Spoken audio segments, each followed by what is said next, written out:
নবী আমার আল্লাহর হাবিব এই মাহফিল দেখার ক্ষমতা আছে না নাই? করছি আমি, এটা আমার আকীদা, এটা আমার আকীদা, ডাবলুদের আকীদা না। ডাবলু মার্কে কিছু মৌলবী আছে, এরা মনে করে এই জলম থেকে মদিনা বহুদূর।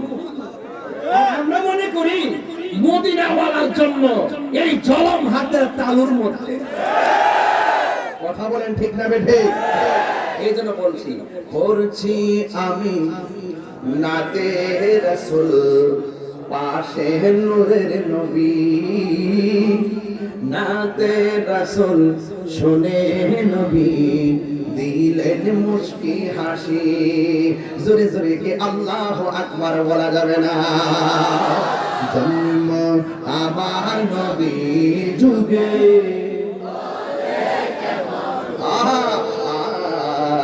জন্ম আমার নবীর যুগে, দু নয়নে রাসূল পাক দেখলে। মাশাআল্লাহ ভালো লাগছে। দু নয়নে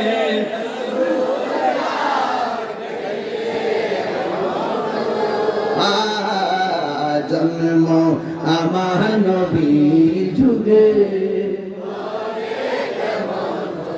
একটা জবান বন্ধ রাখবেন না, মহব্বতে মায়ার সুরে বলুন ইয়া রাসূলুল্লাহ। ও বন্ধুরি, ও জনমের বাবা, কি ভাষায় নবীকে চিনা বলে বাবা। যার তকদির ভালো বেশি বলা লাগে না, যার তকদির ভালো না সারা জীবন বুঝাইলেও কোনো কাজ হবে না। কথা বলেন ঠিক কিনা? আমি বলছি, রাসূল বলছেন ইন্নাল্লাহা সাওয়ালিয়াল আরদা ফারাআইতু মাশারিকাহা ওয়া মাগারিবাহা। আমার নবী বলেন সারাটা পৃথিবী আমার কাছে মাশরিক থেকে মাগরিব, শিমাল থেকে জনুব, উপর থেকে নিচ পর্যন্ত আল্লাহ রাব্বুল আলামিন আমার কাছে এমন ছোট করে দিয়েছেন, আমি সব হাতের তালুর মধ্যে দেখতে পারি। সুতরাং এই হাদিস দ্বারা প্রমাণ হয়ে যায়। আমার নবী আরেকটা হাদিসের মধ্যে বলছেন ফাওয়াল্লাহি মা ইউখফা আলাইয়া, আল্লাহর কসম করে বলি আল্লাহর জমিনে যা কিছু আছে আমি নবীর কাছে কোনো কিছুই গোপন নাই। আরে গোপন থাকবো কেমনে? স্বয়ং আল্লাহই তো নবীর চক্ষু মুবারক দেখে গোপন নাই। আমার নবী আপনার নবী বলেন মান রাআনি ফাসরিরা কি না রাআইতু রাব্বি আযজা ওয়া জাল্লা ফি আহসানি সূরাতি। আমার নবী বলেন পৃথিবীর মানুষ আমি আমার রবকে আমার নিজের চক্ষু দিয়া অতীব সুন্দর নমুনায় দেখেছি। শুধুমাত্র দেখি নাই, আমি আল্লাহর কাছে গিয়েছি, আমার আল্লাহ আমার কাঁধ মুবারকের মধ্যে হাত দিয়েছেন, হাত মুবারক রেখেছেন, আমার কাছে ঠান্ডা ঠান্ডা অনুভব লেগেছে। আমার নবী ডাক দিয়ে সেদিকে যাব না। নবীর শান চুললে শেষ নাই, শুধু বলতেই মনে চাই, এই জন্য বলার শেষ নাই। আমার নবী আপনার নবী ডাক দিয়ে বলে আবু বকর, যদি এখন মরণের প্রশ্ন আসে, দিনকে কায়েম করতে যাইয়া, হককে কায়েম করতে যাইয়া, আল্লাহর বিধানকে কায়েম করতে যাইয়া যদি জীবন দেওয়ার প্রশ্ন আসে, সর্বপ্রথম কে তোমরা 40 জনের মধ্যে জীবন দিবা। ওই মুহূর্তে একটা সাহাবী লাব্বাইক ইয়া রাসূলুল্লাহ বলে দাঁড়ায় গেছে, যার নাম হলো হযরত সিদ্দিক আকবর। জোরে কি সুবহানাল্লাহ বলা যাবে না? চতুর্দিকে কাফের। ওই মুহূর্তে দাঁড়ায় যাওয়াটা সাধারণ দাঁড়ায় যাওয়ার মতো নয়। আপনারা যারা দাঁড়ায় রয়েছেন এমন দাঁড়ানোর মতো নয়। আপনারাও আসে, আমরাও আসে, তবে আপনাদের দামটা অনেক বেশি আছে রে বাবা। আমার নবীর প্রশ্ন করছে, নবী গো আমাদের চাইতে দামি কোন উম্মত দুনিয়াতে আপনার আসেনি। আমরা আপনার পিছে নামাজ পড়ি, আমরা আপনার পিছে আপনার সঙ্গে ইফতার করি, আমরা আপনার সঙ্গে জিহাদ করি, আমাদের চাইতে কোনো দামি কেউ আসেনি। আমার নবী বলেন সাহাবীরা তোমরা সাহাবী হিসেবে সম্মানিত, কিন্তু এই পৃথিবীতে এমন সম্প্রদায় গুলো আসবে আমার উম্মত তোমরা আমাকে দেখা পাগল, ওরা আমাকে না দেখায় পাগল হতে যাবে। ওরা আমার না দেখায় পাগল হয়ে যাবে। আরে বড়রা জলমের কুলা বন্ধুরা দেখে আমার মনে হয়ে গেছে তায়েফের জমিনে কাফেররা নবীর দিককে পাথর মারছে, তাগড়া তাগড়া যুবকরা পাথর মারছে, আর গরুর ফুলাফানগুলা যে নবীর পাগল কেমনে দাঁড়ায় গেছে, রাত্রে খাবার খাই না, পাগলের মতো বয়া বয়া তাকে রইছে। আমার তো মনে হয় ওই তায়েফের জমিনে ওই যুবকরা নবীর পাথর মারছে, এই যুবকগুলা যদি সেই জায়গায় থাকতো, পাথরের বরাবর নিজের বুকটা পাইতে দিত, মোস্তফার বদন মোবারকে একটা পাথরের আঘাত লাগতে দিত না।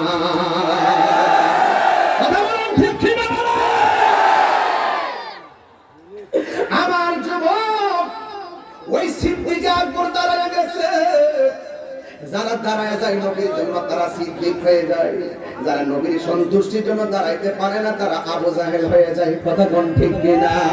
যারা নবীর জন্য মিলাদ কিয়ামে মহব্বত নিয়ে দাঁড়ায় যায় তারা আশিক রাসূল হয়ে যায়, আর যারা দাঁড়াইতে যায় কোমর ব্যথা অনুভব করে তারা কিন্তু বেঈমান হয়ে যায়। কথা বলেন ঠিক কিনা? নবীর ভালোবাসায় যদি কেউ কৃপণতা করে সে কোনোদিন ইমানদার হতে পারে না। সিদ্দিক আকবর যখন দাঁড়ায় গেছে, কাফেররা তখন হেতে মরতে আসছে, এই কাফেররা হাতের মধ্যে পাথর নিয়া এমন ভাবে পাথর মারলো, মাথার মধ্যে পাথর, বডির মধ্যে পাথর, সাহাবীরা নবীরে জড়ায়া ধইরা ঘরের মধ্যে নিয়ে গেল। সিদ্দিক আকবর মাটির মধ্যে পড়ে গেল, ধরাধরি কইরা বাড়িতে নিয়ে গেছে। তার জনম দুঃখিনী মা যদি এখন ইসলাম ধর্ম গ্রহণ করে নাই, সে ডাক দিয়ে ফুতিরে তোমার কি অবস্থা? আবু বকর সিদ্দিক রাদিয়াল্লাহু তাআলা কোনো কথা বলে না, একেবারে বিছানার মধ্যে পড়ে রইছে, মাথাও লড়ে না, চোখও লড়ে না, মাথা থেকে শুধু মাত্র রক্ত আর রক্ত, রক্ত আর রক্ত। মা ডাক দিয়ে কই, বাবা ও বাবা তোমার শরীরটা কেমন লাগে? সিদ্দিক আকবর চোখটা মিরমিরে ছায়া করে, আম্মা আমার জিগায়েন না আমি কেমন আছি, আগে আমার কানের কাছে মুখটা লাগায় কন্যা রাহমাতুল লিল আলামিন কেমন আছে?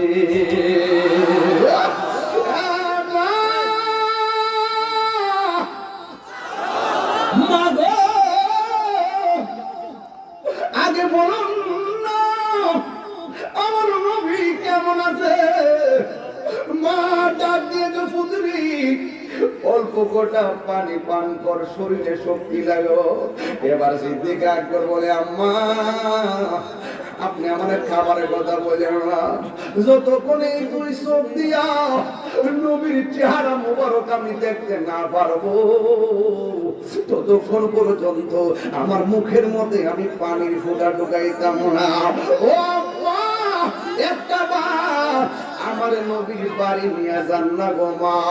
এবার মা ডাক দিয়ে কয়, রাস্তার মধ্যে কাফেররা দেখলে তোমার অ্যাটাক করবে, কয় মা আপনার শাড়ির আঁচল দিয়ে আমার মুখটা ডাইকা। তখন সিদ্দিক আকবরের গায়ের মধ্যে রক্ত ঝরতেছে, ডাক দিয়ে বলে, মা আপনার শাড়িটা আমার চেহারার মধ্যে ডাইকা মোস্তফার বাড়িতে আমার লইয়া যান না গো। এই কথা বলার পরে মা তো মা, ওই ছেলের সন্তুষ্টি তো মা চায়। আমার নবী তো বলছে মা যদি বিধর্মীয় হয় মা বাবার সঙ্গে খারাপ ব্যবহার করা যাবে না, মা বাপ যদি মুশরিকও হয় এরপর মা বাপের সঙ্গে খারাপ ব্যবহার করা যাবে না। ওই সিদ্দিক আকবরকে মাথার মধ্যে সুন্দর করে এবার কাপড়টা ঢুকাইয়া এমন ভাবে আস্তে আস্তে করে নবীর বাড়িতে নিয়ে গেছে।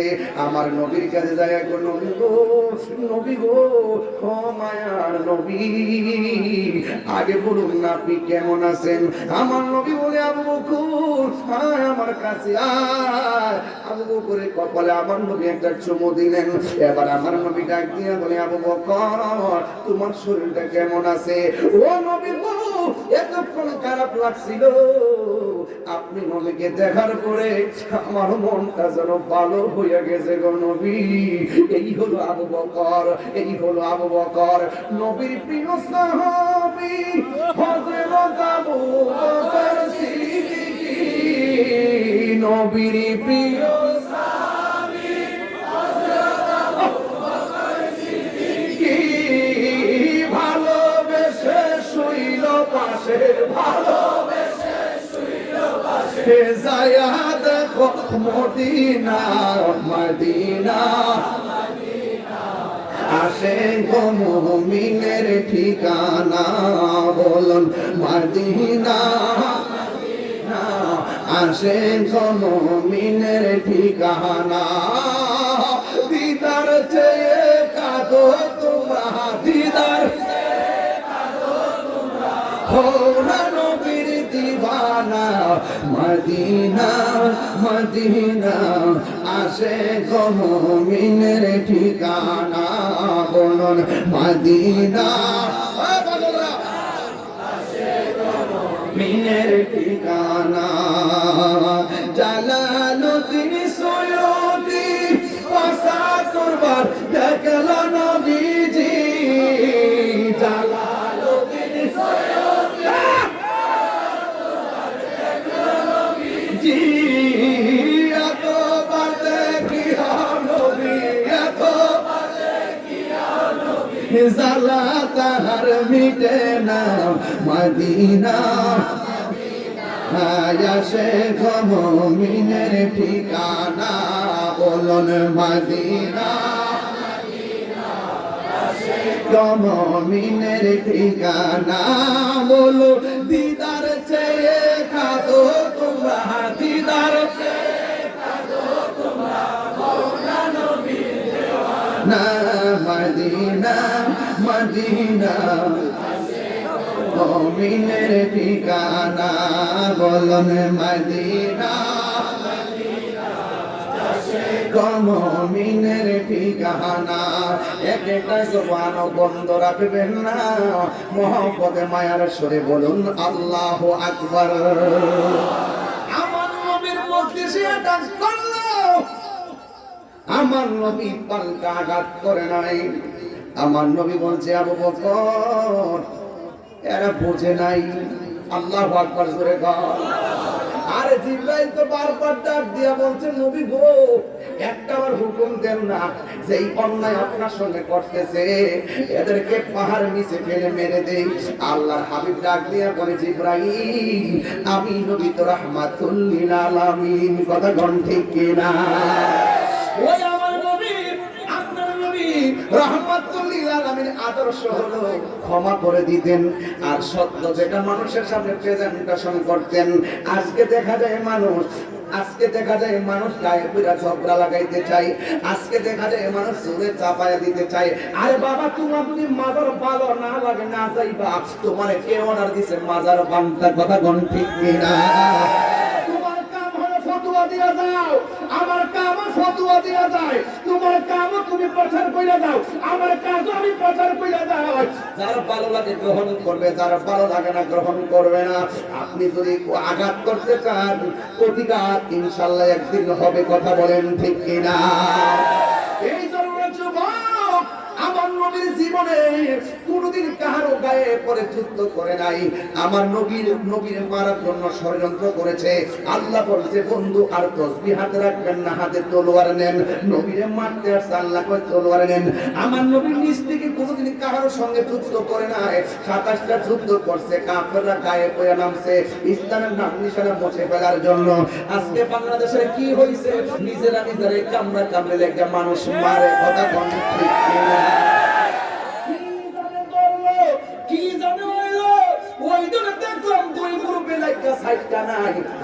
সন্তান মারা গেছে সে বুঝে সন্তান হারা ব্যথা কত কথা বলেন ঠিক কিনা আরে ভাই নিজেরা কামড়ে লাগছে কিসের জন্য চেয়ারের জন্য রাখতে পারি চেয়ার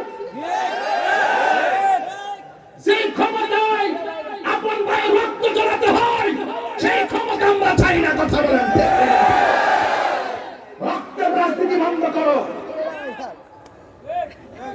মুখ দেখাইতে পারি না লজ্জা সারা বিশ্ব আমাদেরকে কিভাবে তুলে ধরছে আপন নাই পর নাই স্বার্থের জন্য মানুষকে বলি করে দেওয়া মানুষকে মেরে ফেলা আমরা মুখ দেখাইতে পারি না তোমাদের এই সমস্ত চরিত্রের কারণে কথা বলে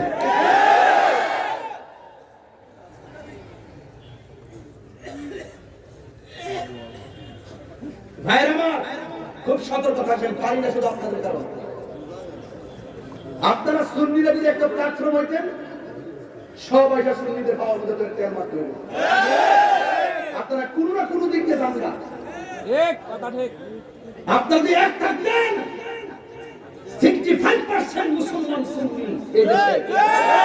পারিনা শুধু আপনাদের কারণে আপনারা পুরো জিলাপি ভাই আর বিস্কুট ভাই রাখতে পারেন। এইগুলো বন্ধ করতে হবে। বুঝেন না কেন বলতেছি? যে দিতে যাবো এক দিতে যাবো ধ্যান দেবেন।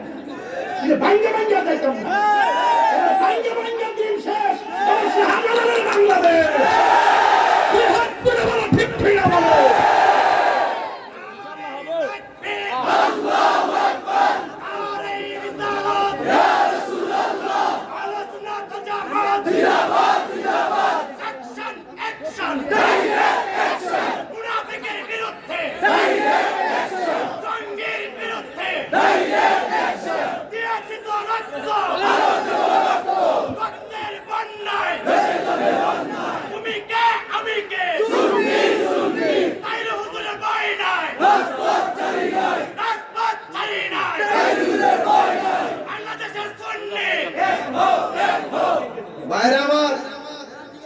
এই যে মানুষগুলো আজকে আসছেন সব কি সুন্নি না?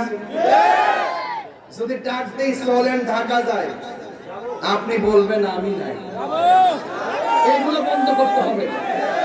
কোটি টাকা খরচ করে যৌক্তিক দাবি আদায়ের লক্ষ্যে ময়দানে নামতে হবে, ঠিক কিনা বলেন? ওই যে অনেকে দুই হাত তো উঠে নাই, হাত তুলে বলেন ঠিক কিনা বলেন? আমরা কি আগের মতো থাকবো? আগের মতো আমরা বিচ্ছিন্ন থাকবো না। আমরা সব ঐক্যবদ্ধ হবো, কথা বলেন ঠিক কিনা বলেন? এক থাকবেন। জীবনে কিন্তু মামলা খাই নাই, মামলা যেহেতু খাইছি তাহলে বুঝতে হবে দিন আসছে। দিন এক তাহিরি গেলে গেল, হাজার তাহিরি আসে না। তাহিরি আছে কিনা জানি না, তাহিরি তো আছে। কারা কারা এক হাত তুলুন তো দেখি, আবার দেখে লই মনটা খুলে লই। নারে তাকবীর, আল্লাহু আকবার, নারে রিসালাহ, নারে পাক পাঞ্জাত, আহলে সুন্নাত ওয়াল জামাত, নারে গাউসিয়া। হাত নামা। কষ্ট হইছে আপনাদের? মাঝে মাঝে তুই একটা কথা পরে কথা গেছে দুইটা বার হাওয়া কর। বাবা রে বাবা, আপনি যদি রাজনীতির পথ নিতে চান, আপনার টাকা আছে কিনা দেখবো, আপনার লোকজন আছে কিনা দেখবে। কিন্তু এক জায়গায় সম্পর্ক করতে গেলে টাকা পয়সা লাগে না, শুধু মহব্বত লাগে। এটা হচ্ছে রাহমাতুল লিল আলামিন। কথা বলেন ঠিক কিনা বলেন? আমরা নবীকে ভালোবাসতে গেলে কি টাকা লাগবে, পয়সা লাগবে, জনগণ লাগবে? যার যার ভালোবাসা উপরে করে দেন। টাকা নাই, মদিনা যাইতে পারেন না, দেখবেন মদিনাওয়ালা আপনার জলমের ভান্ডা করে হাজির হয়ে গেছে। নবী আসার ক্ষমতা আছে না নাই? আল্লাহ বলেন বন্ধু, এরা গোপনে একটা মিটিং করছে। কি করছে? আজকে যে আমি এখানে আইছি ওই যে নেতা করতে পারবো, কত ঝামেলা গেছে গেছে নি, কত যে ঝামেলা। তাহিরি ব্যাপারে কত ঝামেলা। আরে বাবা এই তাহলে বুঝাই নাই, বাবা বুঝাই নাই। আর 10 মিনিট সময় দিন আমারে, 10 মিনিট দিবেন ইনশাআল্লাহ। 1 ঘন্টা 10 মিনিট হয়ে গেছে, স্টিল আইছি আর হাওয়া জোরে কর মন হইছে 20 মিনিট গেছে। টাইমের সময় কেমনে যায় বোঝা যায় না। তো তাহিরি নতুন কেউ না। আমারে সেটাইলে আমি সেটি, আমারে ধরলে আমি ধরি, আমার সঙ্গে একটু ভালো ব্যবহার করেন আমি ওকে। কিন্তু নবীর বিরুদ্ধে কথা বলবেন, আপনাকে চেনার দায় আমার নাই। এটা কন্ট্রাক্টমেন্ট, এর স্পৃহা আমার। কোন সম্পদ নাই, নবী আছে। কথা কোন ঠিক কিনা? রাসূল বলছেন, আল্লাহ বলছেন বন্ধু ওরা মিটিং করছে। উপেনে না গোপনে? কথা কোন গোপনে? উপেনে না গোপনে? তো এই বাবা একটু বাড়ি দিয়ে দাও। আরে কি একটু পরে করে দেখে না, যাও বাবা এদিকে কি এত বড় মাঠ জায়গা হবে? এবারে তো মনে পিছনে আছেন না, হাই স্কুল একটা ঘুরত নিয়ে আসছেন না, একবার শেষ মতো নিয়ে এসেছেন, এরপর অবস্থা এই অবস্থা। আহা, এটা হলো নবীর প্রেমিকদের জোয়ার। এরা তো কাফেররা মিটিং করছে গোপন, এরা ওপেনে। কাফেরের কাছে যেটা গোপন, ওপেন কার কাছে? ওয়া মাকারু ওয়া মাকারুল্লাহ।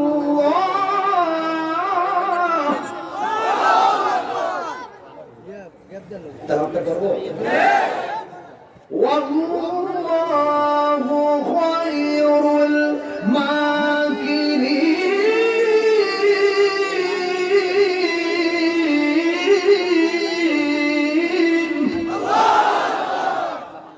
যতই ষড়যন্ত্র করস, ষড়যন্ত্রের জবাব দিবেন একজন, জনগণ তিনি কে?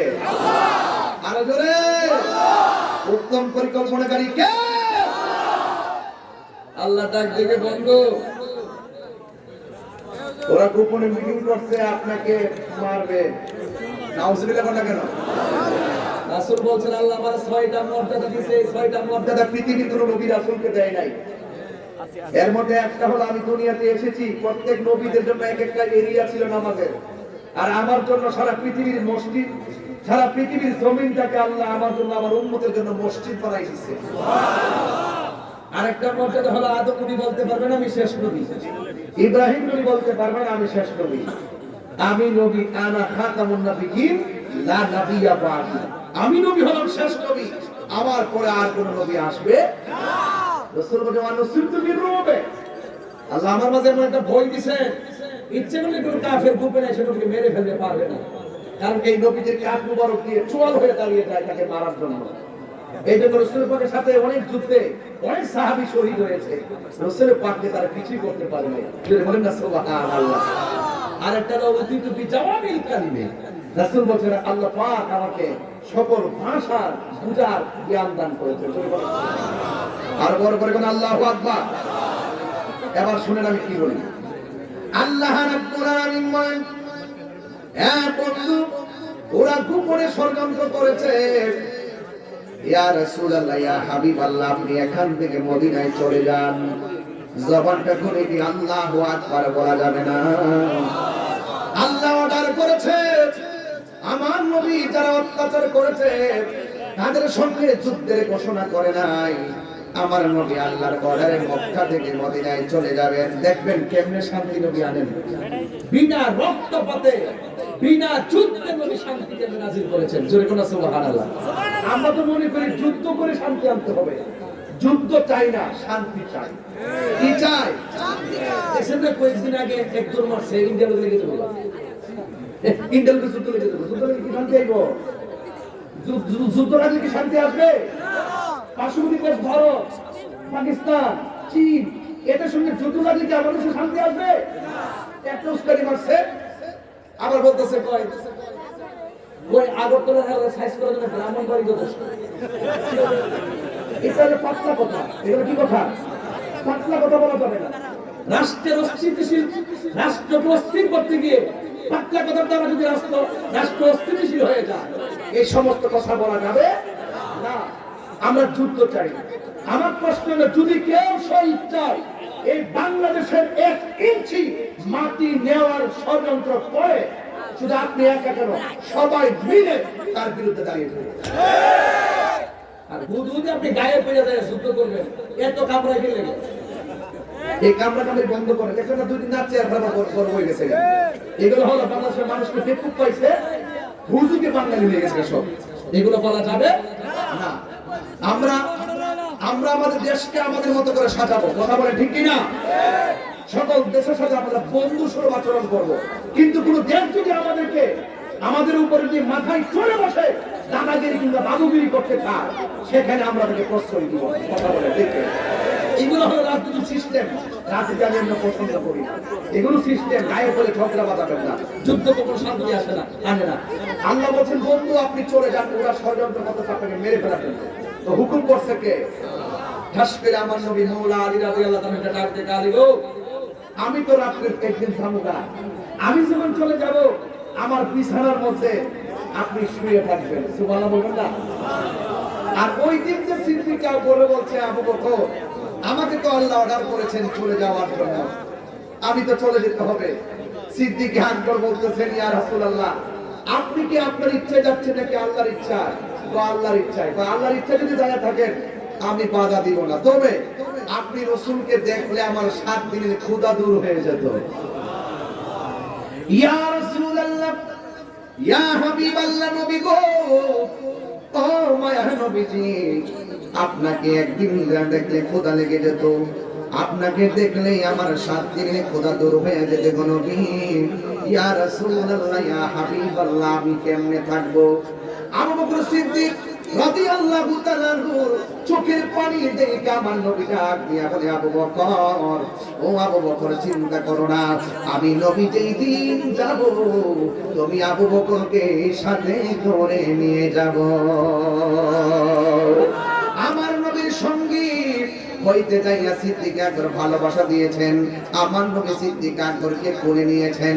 একদিন রাতের বেলা আমার নবী ঘর থেকে বের হলেন, আর হযরত মাওলানা আলী রাদিয়াল্লাহু তাআলা আনহু বিছানার মধ্যে সুন্দর করে শুয়ে গেলেন। আল্লাহর হাবিব সাল্লাল্লাহু তাআলা আলাইহি ওয়াসাল্লামের বিছানায় যখন হযরতে আলী রাদিয়াল্লাহু তাআলা আনহু শুয়ে গেলেন, কাফেররা যে করে ঢুকবে সেটা আলী রাদিয়াল্লাহু তাআলা আনহু জানে। কাফেররা যে নবী মনে করে সিদ্দিক আকবরকে মেরে ফেলতে পারে এটাও জানে। হযরতে মাওলানা আলী রাদিয়াল্লাহু তাআলা আনহুকে জিজ্ঞাসা করা হয়, আলী গো, আপনি যে নবীর বিছানায় শুয়ে রইলেন, আপনি মুখের মধ্যে অনেকগুলো কাপড় দিয়ে শুয়ে রইলেন, কাফেররা যদি আপনি আলীকে নবী মনে করে মেরে ফেলতো তাইলে আপনি কি করতেন? হযরতে মাওলানা আলী রাদিয়াল্লাহু তাআলা আনহু ডাক দিয়া বলেন, হ্যাঁ নবীর প্রেমিকের দল, তোমরা আমাকে বলতেছো আমাকে নবী মনে করে ওরা যদি মেরে ফেলতো আমি কি করতাম? কিন্তু না না, আমি তো এই কথা একটা বারের জন্য চিন্তা করি নাই। আমার নবী যখন হিজরতের জন্য রওনা দিয়েছে, আমার নবী আমাকে বলেছেন, হে আলী রে, তুমি আমার বিছানায় শুয়ে থাকো, অতি শীঘ্রই তোমার সঙ্গে আমার দেখা হবে সোনার মদিনায়। আর জোরে জোরে কন্যা আল্লাহু আকবার। আমার নবী যখন বলছে আমার সঙ্গে নবীর দেখা হবে মদিনায়, আমি আর বিশ্বাস হলো নবীর সঙ্গে মদিনায় দেখা হওয়ার আগে পৃথিবীর কোনো মানুষ আমাকে মারতে পারবে না। এটা হলো সাহাবায়ে কেরামদের বিশ্বাস, কথা বলেন ঠিক কিনা? আর এই দিক দিয়ে আমার নবী রাতের বেলা সেই মাত্র চলে গেছে সিদ্দিক আকবরের বাড়িতে, যাইয়া ঘরের মধ্যে যখন টোকা দিয়েছে, এইভাবে আমার নবী টোকা দিলে ফাঁকা আল বাপ, দরজার মধ্যে যখন টোকা দিলেন, আমার নবী বলছে, ইয়া আবু বকর, সেই মাত্র সিদ্দিক আকবরকে ডাক দিয়েছেন। আমার নবীর ডাকটা শুনে না সিদ্দিক আকবর ঠাস করে দরজাটা খুললে বলে, লাব্বাইক ইয়া রাসূলুল্লাহ, লাব্বাইক ইয়া রাসূলুল্লাহ। আমি বুঝাইতে চাইতেছি নবীকে কেমনে ভালোবাসা লাগে রে বাবা। এবার আমার নবী ডাক দিয়ে কই, হে আবু বকর, তোমার আমি আজকে বলি নাই যে আমি আসবো, এমন ভাবে দাঁড়ায় রইছো যেন মনে হয় আমি নবী আগেই বলছি আজকে আসবো। হে আবু বকর, এত রাত্র হয়ে গেছে, আমি এত আগে বলেছি আমি একদিন রাতে যাব, আজকে রাতের বেলা যাব, আমি তো তোমারে কিছু বলি নাই। আমি যে তোমাকে ডাকটা দেওয়ার সাথে সাথে তুমি দাঁড়ায় গেলা। হে আবু বকর, তুমি কি ঘুমাও নাই? সিদ্দিক আকবর ডাক দিয়া বলে, ইয়া এই আল্লাহু আকবার হবে। সিদ্দিক আকবর ডাক দিয়া বলে, ইয়া রাসূলুল্লাহ, নবী গো,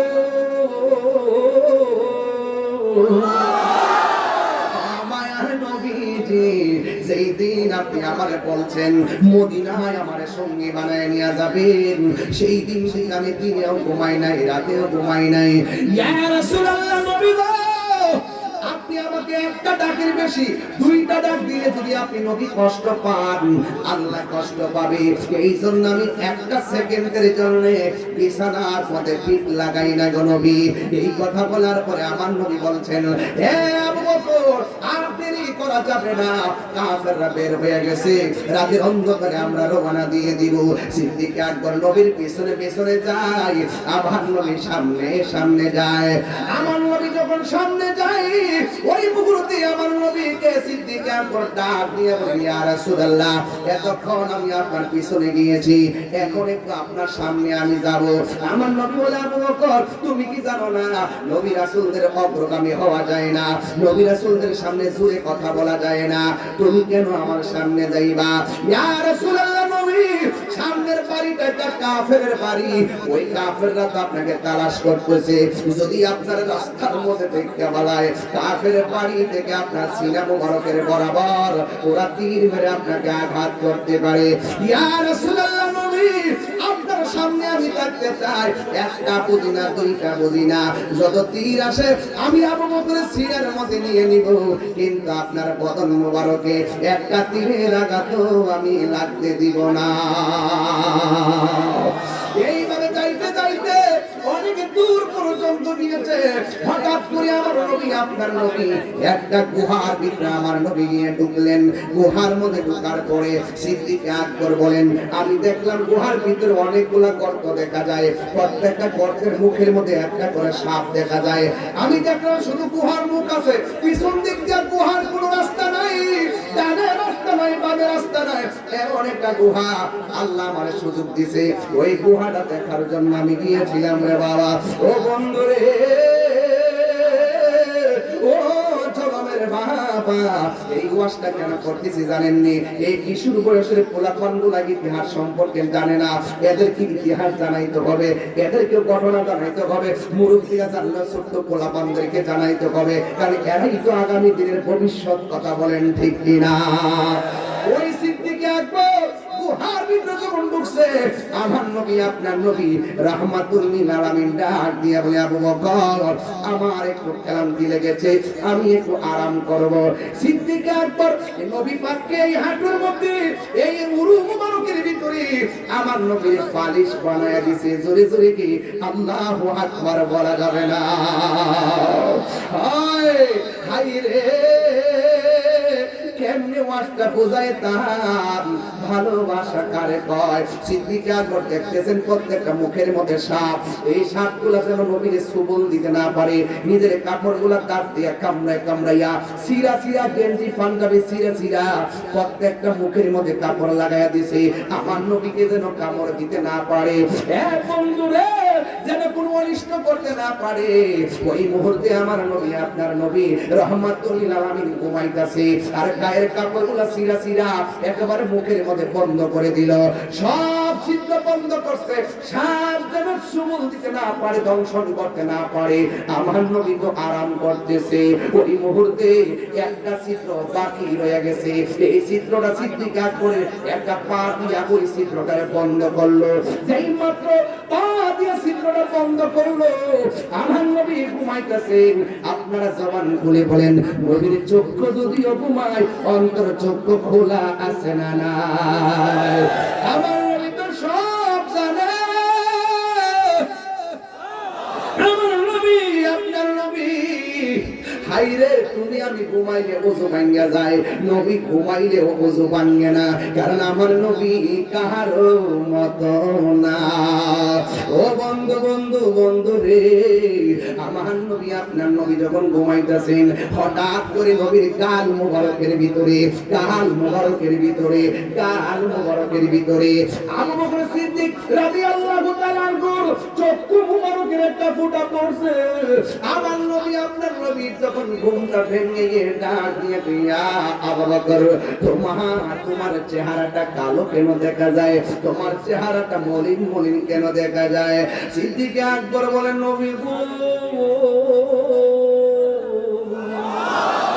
মায়ার নবীজি, আপনি ঘুমিয়েছিলেন, এই দিক দিয়া একটা ছিদ্র ছিল, এই ছিদ্রটা আমি পা দিয়া বন্ধ করলাম, ওই জায়গার মধ্যে একটা সাপ ছিল, এই সাপটা আমার পায়ের মধ্যে চুমল দিছে, এই ব্যথাটা পা থেকে হাঁটু, হাঁটু থেকে কোমর, কোমর থেকে অল বডি পর্যন্ত সাপের ব্যথা ছায়া গেছে। এই ব্যথা তীব্র হয়ে যাওয়ার পর আমার চেহারাটা কালো হয়ে গেছে।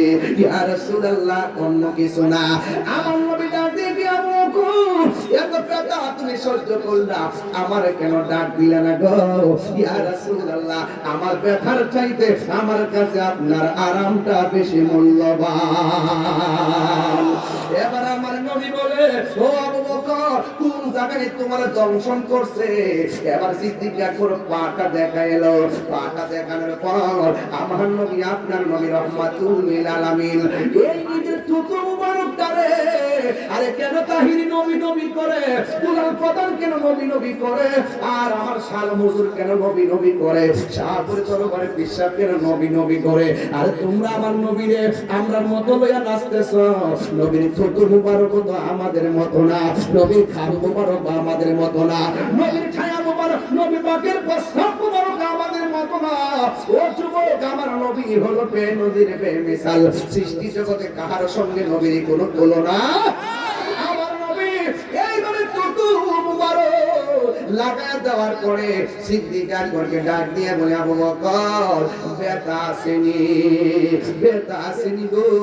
সিদ্দিক আকবর বলে, ইয়া রাসূলুল্লাহ, আল্লাহর কসম করে বলি, আপনি যখন থুতু মুবারকটা লাগাইছেন আমার ব্যথা সেকেন্ডের ভিতরে দূর হয়ে গেছে। এই মুহূর্তে আমার নবীর ডাক দিয়ে বলে, ইয়া রাসূলুল্লাহ, একটা গুহা, একটা মাত্র রাস্তা, ওই দিক দিয়ে তাকায় দেখেন না, কাফেররা আমরা দিকে আসতেছে। আল্লাহু আকবার বলে কি লাগে? হ্যাঁ, আবু বকরকে সাপে কাইটা ধ্বংস করিল, আঙ্গুল নবীর থুতু লাইটা পালা হয়ে গেল। মদিনা ওয়ালা দেশ বলে জাগানো মদিনায় রাখি আইতো সার। আল্লাহু আকবার বলে, সেদিকে যাব না রে বাবা। বিজ্ঞানীদের বিজ্ঞানী আঙ্গুল নবীজি, সুবহানাল্লাহ শুনে গেলে। আরে বিজ্ঞানীদের বিজ্ঞানী আঙ্গুল নবীজি, এমন একজন নূরের নবী তো ভাই ভাই বানি। বিজ্ঞানীদের বিজ্ঞানী আঙ্গুল নবীজি, বিজ্ঞানীরা রকেট চড়ে চাঁদের দেশে যায়, আঙ্গুল নবী রকেট ছাড়া মেরা শরীর যায়। ইয়া রাসূলুল্লাহ, তিনবার হবে, তিনবার। আবার বলি, ইয়া রাসূলুল্লাহ। এটা কি সাধারণ কথা নাকি? বিজ্ঞানীরা রকেট চড়ে চাঁদের দেশে যায়, আঙ্গুল নবী রকেট ছাড়া মেরা শরীর যায়। আর সেই যুগে কি রকেট বিমান সেদিন ছিল না? কইতারা না। আর সেই যুগে কি রকেট বিমান সেদিন ছিল নি? বিজ্ঞানীদের বিজ্ঞানী আঙ্গুল নবী। আর আমার কাছে আধুনিক রাষ্ট্র গঠনের নবীজির আলোচনা। আধুনিক রাষ্ট্র বানাইছে বিমান, আধুনিক রাষ্ট্র বানাইছে রকেট। যখন রকেট নাই, বিমান নাই, তখন আমার নবীজি আরশে আজিমে গিয়েছে। কথা বলেন ঠিক? আধুনিক নবী, আধুনিক কি করতাম? আমার নবী তো আধুনিকের আধুনিক, বিজ্ঞানীরও বিজ্ঞানী, নবীদেরও নবী, সাইয়্যিদুল মুরসালিন।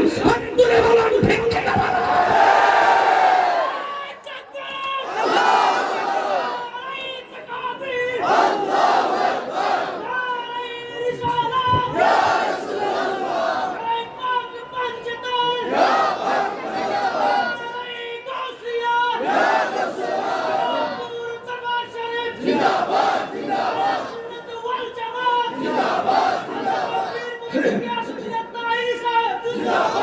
মারহাবা কর না, মারহাবা। বাজান, আমি কিন্তু বেশি চিল্লাই দিতে আমার কষ্ট নেই না আপনারা। আমার যখন 6 জায়গা, এরা আমার নবীর শান আর কত কি বুঝে। এরা বুঝাই যে নবী বিয়ে করছে, আমরাও করছি। নবী ঘাটে ঘাটে যা, বাজারে যা, আমরাও যাই। আরে বলে নবীর আমর কানে গেছে, আর সাথে গেছে কি যা। ইনাতে হাস না। এইটার নাম হলো ডাব্লিউ। এটার নাম কি? ডাব্লিউ। এটাকে বুঝাই করতে আমরা এক্স ওয়াই জেড। কথা কোন ঠিক না বেঠি? আবু বকরকে সাথে কাইদা কষ্ট হইতেছে, ধ্বংস করিল, আঙ্গুল নবীর থুতু লাইগা পালা হই গেল। সেই যুগে কি উজা বাদ্যা সেদিন ছিল নি? আধুনিক রাষ্ট্র মানুষ উজা বাদ্যা ডাইতে আনে সাপ করব লাগে। আর আমার নবী থুতু মরণ লাগবে বলে না। যত আমরা সাধারণ না কেন, সবচেয়ে বড় মরণ হলো রাহমাতুল লিল আলামিন। আর আদর্শের সাগরে ডুব দিলে এই দেশ শান্তির দেশ হয়ে যাবে। তার আদর্শে ডুব দিলে এই বাড়ি আদর্শের বাড়ি হয়ে যাবে। তার আদর্শে ডুব দিলে আমার জীবন সোনার জীবন হয়ে যাবে। কথা বলেন কি? এছাড়া কোনো বিকল্প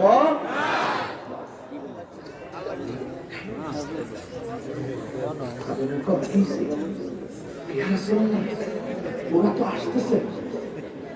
ওরা রাস্তা কটা? কথা বলো। পিছনে রাস্তা, ডানে, বামে, নিচে, উপরে, সামনে কয়টা? রাসূল বলছেন ইয়া আবু বকর লা তাহজান ইন্নাল্লাহা মা'ানা। সুবহানাল্লাহ। আবু বকর খুশি কি এমন খুশি যাক ইয়া রাসূলুল্লাহ আলহামদুলিল্লাহ। কেন খুশি? রাসূল বলে নাই যে ইন্নাল্লাহা মা'i, আমার সাথে আল্লাহ আছে, তোমার মনে হইব। যখন বলছি ইন্নাল্লাহা মা'ানা, আমাদের সাথে আল্লাহ আছে, তো সিদ্দিকাল বুঝতে বলেছে আমি আবু বকর নবীর সঙ্গে নিরাপদ। আর বড় করে বলে না সুবহানাল্লাহ। তাফসীরে ভালো করে ডাকলে বোঝা যায় আর কি। আবু বকর চিন্তা করো না, ঠিকই কাফেররা আসছে নবীরে। ওই আসলে এখানে আসলো নবী, এখানে আসার একটা কারণ আছে। নবী যে রাস্তা দিয়ে হাঁটতেছে, ওই পাথরে যে কদমগুলো দিছে না, এই পাথরগুলো তোলার মতো নরম হয়ে স্যান্ডেলের মতো দাগ পড়ে গেছে। যেই মাত্র গুহার কাছে আসছে, একটা এটার ভিতরে নিশ্চিত নবী আছে। আর একটা তুই যে পাগল হইছ, এটার ভিতরে নবী থাকলে সামনে দিয়ে মাত্র সফল হয়েছে, মনে অনেক দিন ধরে এটার ভিতরে মানুষ ঢুকে না। সুবহানাল্লাহ বলছেন না? আরো বড় করে আপনার সুবহানাল্লাহ বলবেন কেন? রক্ষা করার মালিক কে? আরো বড় করে কে? সিদ্দিক আকবর বলেন দেখলাম গুহায় ঢোকার পরে পিছন দিক দিয়ে রাস্তা নাই, একটু পরে তাকায় দেখি আমার আল্লাহ বিশাল বড় রাস্তা করে দিয়েছে। দয়ার মালিক কে? আর দয়ার মালিক কে? আল্লাহর হাবিব চলে যাবে মদিনায়। এই দিক দিয়ে রে বাবা এত সুন্দর আয়োজন, রাসূল রে মদিনাবাসীরা দেখার জন্য পাগল হয়ে গেছে। আজকে দেখেন না বহুত লোক কিছু দাঁড়ায় গেছে। যদি আপনি যদি কোন যে বাবার এক প্যাকেট বিস্কিট দিব তো এই 2 ঘন্টা দাঁড়াইতে আসতো, এই মাঠের মধ্যে রাত্রে বেলা কেউ দাঁড়াইব না। বলে পাগল হয়েছে আর হারে তুমি না খাও মোবাইল টোবাইল ছাড়া এটি শিখছো। তো এটা কি প্রেমের কারণে না? রাসূল পাক মদিনায় যাচ্ছে, সব নারী পুরুষ বাচ্চা কাচ্চা সব পাগল। মক্কার মানুষ কয় যান যান, মদিনার মানুষ তো আসেন। সুবহানাল্লাহ বলবেন না? যে যারে চিনে সে তারে কিনে। তো যাওয়ার পরে ছোট ছোট বাচ্চারা মুরব্বীরা সামনে গেছে, যাওয়ার পরে পিছনে যাও, মুরব্বীরা সামনে যায়, আবার পোলাপানে উঠছে পাহাড়ের উপরে, কিছু কিছু গাছের উপরে উঠছে, খেজুর গাছে। তোমরা কি পাইছো? হ্যাঁ, মুরব্বীদের মাথার উপরে ওঠা। পরে তো নবীরে দেখতে বসছে, আর দলিল চলবো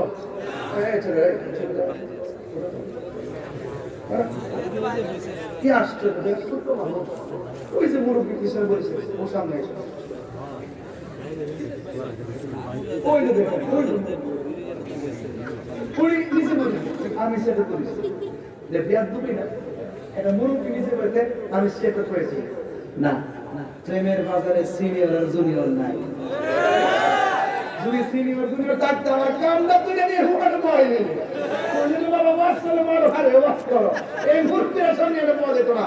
এই জন্য নবীরে দেখার সামনে, নবীর আদর্শের বয়ানের সামনে সিনিয়র জুনিয়র নাই, সব হলো প্রেমের হিসাব।